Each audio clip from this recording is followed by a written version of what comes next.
नए कृषि कानूनों के मुद्दे पर किसानों और केंद्र सरकार में टकराव बरकरार है। विज्ञान भवन में किसानों और सरकार के बीच आज 5वें दौर की बातचीत चल रही है।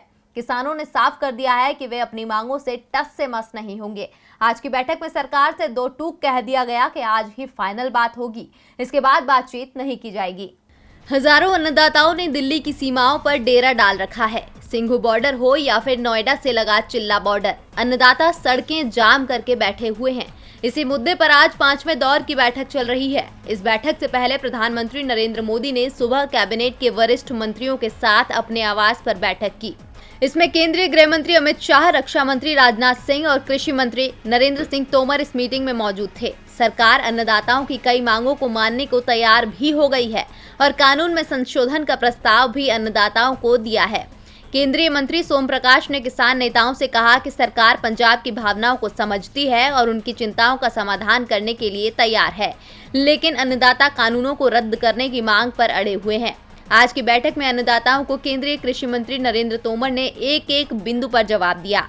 सरकार की ओर से लिखित में आश्वासन दिए जाने की भी बात कही जा रही है। बैठक में किसानों ने कहा कि हमें इस पूरे विवाद का कोई हल या पक्का वादा चाहिए। जो भी फैसला होगा वो आज ही हो जाना चाहिए।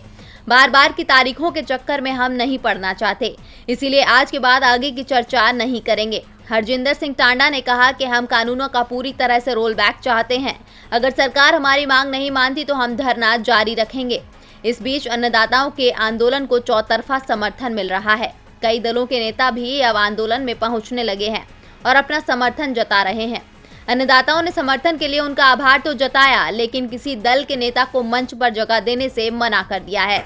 आपको बता दें कि नए कृषि कानून को लेकर अन्नदाताओं को लेकर कुछ डर हैं, जिनमें पहला डर ये है कि अन्नदाताओं का मानना है कि कृषि बाजार और कॉन्ट्रैक्ट फार्मिंग पर कानून से बड़ी कंपनियों को बढ़ावा मिलेगा। कृषि खरीद पर कंपनियों का नियंत्रण होगा। कृषि उत्पादों की सप्लाई और मूल्यों पर भी उनका कब्जा हो जाएगा। भंडारण, कोल्ड स्टोरेज, फूड प्रोसेसिंग और फसलों के ट्रांसपोर्टेशन पर भी एकाधिकार की आशंका है। नए कानून से मंडी सिस्टम खत्म हो जाएगा। आवश्यक वस्तु कानून में संशोधन से जमाखोरी और ब्लैक मार्केटिंग को बढ़ावा मिलेगा। सभी शहरी और ग्रामीण गरीबों को बड़े अन्नदाताओं और प्राइवेट फूड कॉरपोरेशनों के हाथों में छोड़ देना होगा। कृषि व्यापार कंपनियां, प्रोसेसिंग कंपनियां, होलसेलर्स, एक्सपोर्टर्स और बड़े रिटेलर्स अपने हिसाब से बाजार को चलाने की कोशिश करेंगे। इससे अन्नदाताओं को नुकसान होगा। कॉन्ट्रैक्ट फार्मिंग वाले कानून से जमीन के मालिकाना हक खतरे में पड़ जाएगा। इससे कॉन्ट्रैक्ट और कंपनियों के बीच कर्ज का मकड़जाल फैलेगा। कर्ज वसूलने के लिए कंपनियों का अपना मैकेनिज्म होता है। अन्नदाता अपने हितों की रक्षा नहीं कर पाएंगे। फ्रीडम ऑफ चॉइस के नाम पर बड़े कारोबारी इसका लाभ उठाएंगे।